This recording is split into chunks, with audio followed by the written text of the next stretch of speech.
office where the charges were revealed against the two officers who killed Mr. Brooks. And there are a few things that we just wanted to say on behalf of the Brooks family at this time. You know, I usually don't write anything down because we want to let you know that everything we say is coming directly from the heart. And we've been dealing with this and living with this tragedy just like Miss Brooks and her family from the very beginning.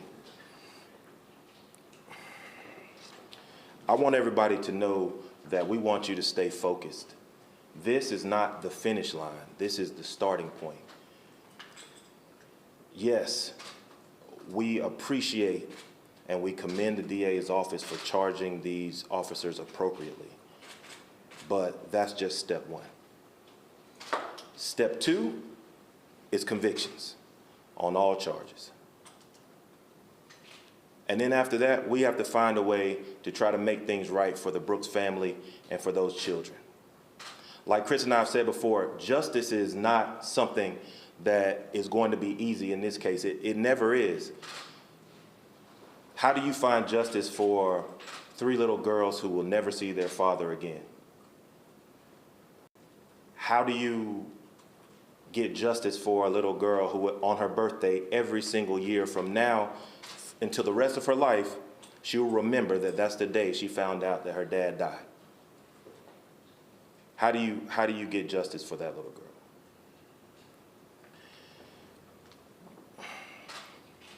Since this happened, I've talked to several people who have said different things about what went on, about what Mr. Brooks should or should not have been doing, about what the officers should or should not have been doing.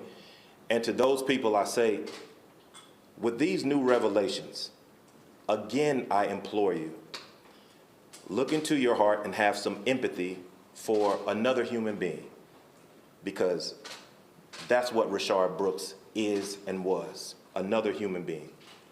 He may not look like you, he may not be where you're from, but he is another human being just like you. Tamika Miller is a human being. She's a mother, she's a daughter, she's a wife, and she's a human being just like you.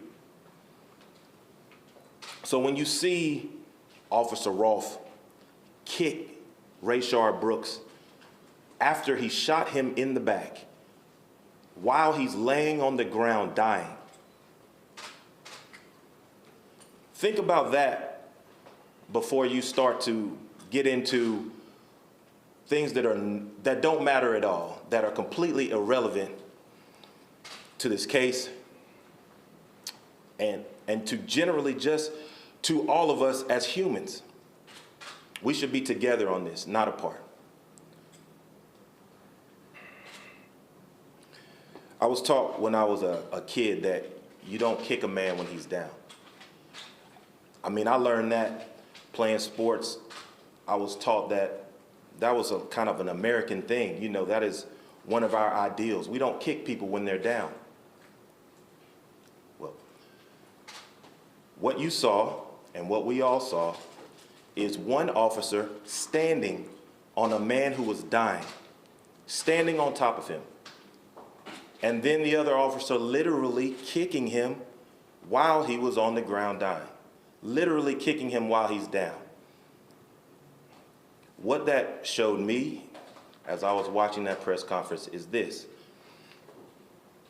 America is not America for all Americans.